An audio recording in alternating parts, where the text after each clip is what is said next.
on termine notre défi création jungle avec la démo d'un bouquet jungle géant.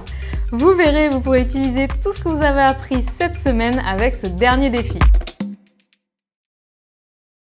Salut à tous, moi c'est Marie et bienvenue sur ma chaîne pour apprendre l'aquarelle facilement et pour réactiver votre créativité. Alors vous avez vu cette semaine avec ce nouveau défi qu'on vous a proposé avec l'équipe, vous avez pu apprendre à peindre des végétaux jungle tranquillement. Je vous ai montré vraiment en détail ces végétaux. Ensuite, je vous ai montré comment créer des fruits exotiques. Donc c'était juste ici si vous n'avez pas vu. Et aujourd'hui, je vous propose de combiner tout ce qu'on a appris dans une création. Alors, c'est pas évident avec les végétaux justement de combiner. On a tendance à apprendre tous ces végétaux séparément, mais c'est pas évident de les combiner. Donc, je vais vous montrer plusieurs compositions possibles et je vais vous faire une démonstration complète de mon interprétation, de ma composition à moi. Alors, si vous le souhaitez, vous pouvez télécharger notre PDF explicatif du défi. C'est dans la description de la vidéo, donc profitez-en, téléchargez le PDF. Il y a plein d'astuces, bonus, plein de nouveaux végétaux en plus d'inspiration que vous pourriez utiliser que je n'ai pas montré dans les vidéos.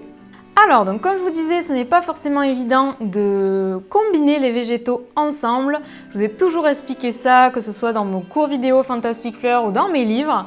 Et donc là, aujourd'hui, je vais vous faire une démonstration pour justement combiner ces végétaux. Alors vous voyez ici par exemple, j'ai fait une très grande création, elle rentre presque pas sur l'écran, sur le thème de la jungle avec du coup les végétaux et les fruits exotiques. Alors on ne va pas faire une création aussi compliquée aujourd'hui, mais c'est pour vous montrer ce qui est possible de faire. On peut aussi faire des choses beaucoup plus simples. Alors peut-être que vous connaissez mon livre L'aquarelle. Alors ce livre c'est en fait la combinaison de mes deux autres livres à l'aquarelle, donc vous connaissez peut-être Fleurs à l'aquarelle ou Jungle à l'aquarelle. Je ne vous les ai pas beaucoup présentés sur cette chaîne.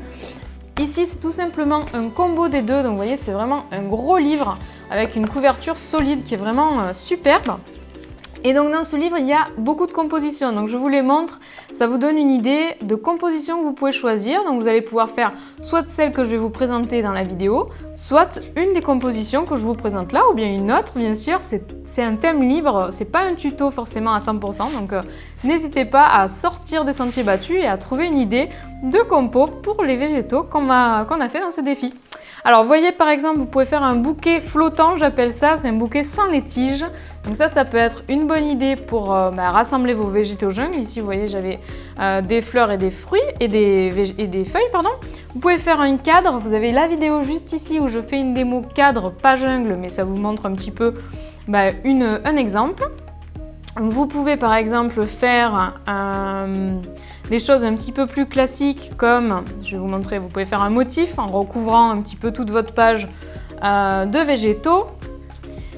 Vous pouvez faire aussi tout simplement des couronnes. Je vais vous montrer, c'est des exemples un peu plus classiques, voilà, des couronnes, des cadres. Là, vous avez la boule, vous mettez tous les éléments au centre et vous voyez un petit peu, vous essayez vraiment de créer cet aspect rond. Vous avez la frise, vous créez une bande de végétaux. Vous avez aussi du coup le cadre. Vous voyez, vous mettez un scotch au milieu et autour, vous mettez des végétaux. Vous avez vraiment plein d'options et c'est vraiment ça que j'ai toujours essayé de vous transmettre, c'est que voilà, peindre les végétaux c'est quelque chose, mais après il faut les assembler et c'est un peu ce défi, c'est un peu l'idée, c'est de vous aider à vous challenger, d'apprendre de nouveaux végétaux et d'apprendre à les combiner. Donc ici, vous voyez la couronne. Donc avec tout ça, moi je vais vous faire une autre composition qui n'est pas dans le livre, que je ne crois pas avoir déjà exploré, c'est voilà, cette idée de faire vraiment quelque chose de très dense, de très rempli, et qui touche le haut et le bas de la feuille, mais les deux côtés, à gauche et à droite, ne sont pas remplis, ils sont blancs. Alors à présent, je vais accélérer la création et je vais vous donner un maximum de conseils pour faire votre propre composition. Alors, comme je vous disais, vous n'êtes pas du tout obligé de refaire la même création que moi. Vous pouvez, si ça vous intéresse, vous pouvez essayer de faire la même création que moi avec les mêmes fruits et les mêmes végétaux, mais vous pouvez aussi essayer votre propre composition. Alors, vous pouvez utiliser les idées présentées au début de la vidéo. Vous pouvez aussi utiliser dans le PDF les idées proposées plus en détail. Alors, une question qui revient souvent, c'est comment avoir une composition harmonieuse. Alors, comment avoir une composition harmonieuse ? C'est une bonne question, c'est une grosse question. Comment on peut faire ? Il y a plusieurs pistes. Alors tout d'abord, je vous conseille d'avoir différentes tailles de végétaux. Pour que ça soit harmonieux, je vous conseille de varier les tailles de végétaux, d'en avoir des très grosses, des très gros, des moyens et des plus petits. Vous voyez ici, moi j'ai utilisé une grosse feuille de Monstera, des éléments moyens comme la taille des fruits, ils sont tous à peu près la même taille. Et ensuite, vous verrez, je vais rajouter des petits détails avec des baies, avec des splatchs, un petit peu de peinture. Donc voilà, il y aura plein de tailles d'éléments différents et pour moi, ça donne vraiment de l'harmonie. Ensuite, un autre élément qui fait que la composition est harmonieuse selon moi, c'est les couleurs. Donc là, j'ai vraiment essayé de faire un bouquet avec un maximum de couleurs parce que j'avais envie d'explorer les possibilités de ma palette jungle. Mais vous, si vous n'êtes pas encore trop à l'aise, je vous conseille de limiter la quantité de couleurs. Je vous conseille de choisir notamment une couleur claire, plusieurs couleurs moyennes et une couleur foncée au moins. Essayez d'avoir ça en tête, de travailler avec plusieurs valeurs, donc des couleurs claires, des couleurs moyennes, des couleurs foncées. Ça va vraiment vous aider à avoir un meilleur contraste. Donc vous pouvez limiter la palette de couleurs et penser aux différentes valeurs, clair, moyen, foncé. Ça va vous aider à avoir une harmonie dans votre composition. Si vous utilisez vraiment toutes les couleurs de la palette pour une composition, ça sera peut-être un petit peu plus difficile d'avoir quelque chose d'harmonieux, surtout si vous n'avez pas encore trop l'habitude. Après, vous pouvez également observer des bouquets déjà faits, ça vous donne des idées de palette de couleurs. Vous pouvez observer des illustrations et récupérer l'ambiance de couleurs, pas forcément refaire l'illustration, mais en tout cas juste vous inspirer de l'ambiance de la palette de couleurs. Ça va vous aider à avoir plus d'harmonie. Voilà, donc la taille des éléments, la palette de couleurs, les différentes valeurs, clair, moyen, foncé, ça c'est déjà la base pour avoir une composition harmonieuse. L'autre élément important, c'est également l'espace négatif. Donc pensez-y, il faut laisser des blancs. À part si c'est vraiment votre objectif d'avoir quelque chose d'extrêmement chargé, là c'est un peu mon cas.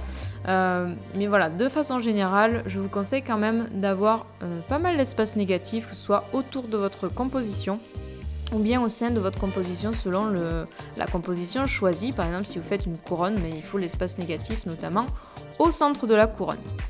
Alors ensuite, une autre question qui revient souvent, c'est dans quel ordre peindre les différents éléments. Alors ça va forcément dépendre de votre composition, ça va forcément dépendre si vous faites un bouquet, ce ne sera pas pareil que là, la composition du jour ou que si vous faites une couronne. Mais de façon générale, je vous conseille de commencer par les plus gros éléments. Je vous conseille de continuer par les éléments moyens et de terminer par les petits. Vous voyez, c'est un petit peu ce que je fais ici. Ça vous permettra de vraiment avoir la possibilité de bien positionner vos gros éléments. Si vous faites tout et qu'il n'y a plus de place après pour les gros éléments, vous n'en mettrez pas. Donc voilà, privilégiez les gros éléments en premier. Ça donne les gros blocs de la composition. Et ensuite, vous pouvez remplir avec des éléments de plus en plus petits. Ensuite, un autre conseil pour l'ordre, c'est ne pas forcément chercher à finir une zone en entier. Moi, mon conseil, c'est vraiment commencer avec des jus assez clairs ou moyens et ensuite d'intensifier, de rajouter du contraste. Vous voyez là, c'est assez clair et ensuite vous allez me voir rajouter des couches éventuellement, vous allez me voir rajouter des détails plus foncés par-dessus. Donc bien sûr, on peut travailler les fusions quand c'est humide et comme j'ai fait avec les feuilles de bananier avec donc différentes intensités de pigments et des choses assez fusionnées du coup.